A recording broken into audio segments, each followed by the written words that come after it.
Здравейте, приятели! Значи плъзгаща система. Едната от най-леките системи, които може да се слага вкъщи.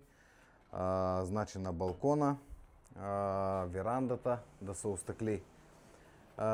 Уникалност състои в това, че тя много узка, значи вивата взима 4 санта, алтеста взима 4,5 санта по ширината.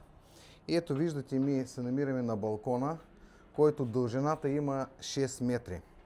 Значи от тук отдолу до парапета сложихме фиксови стъклопакети 20 мм. И отгоре виждате, както виждате, плъзгаща система сложихме. Човек се отваря така и може да се опира като парапет и да се гледа вънка. Значи какво е предимство на студен алюминий плъзгаща система, остъкляване? Предимството в тази система остъкляване състои в това, че тя затваря от вятъра и от дъжд. Да, тя не е херметична, както ПВЦ-то, виждате тук. Обаче, когато затваряте балкона или терасата, тя създава въздушна възглавница и вкъщи става по-топло, защото затваря от вятъра. И още предимството ѝ състои в това, че балкона може да диши. Значи въздуха може да играе тук. Когато въртим тези капачки, странични, значи така, завиваме ги през пластмаса и в алюминиевата каса. Завиваме ги така и след това правим такова движение. Ето, показвам. Така бием и дърпаме наобратно. Виждате ли тук? Тук пада това, крошката от алюминий.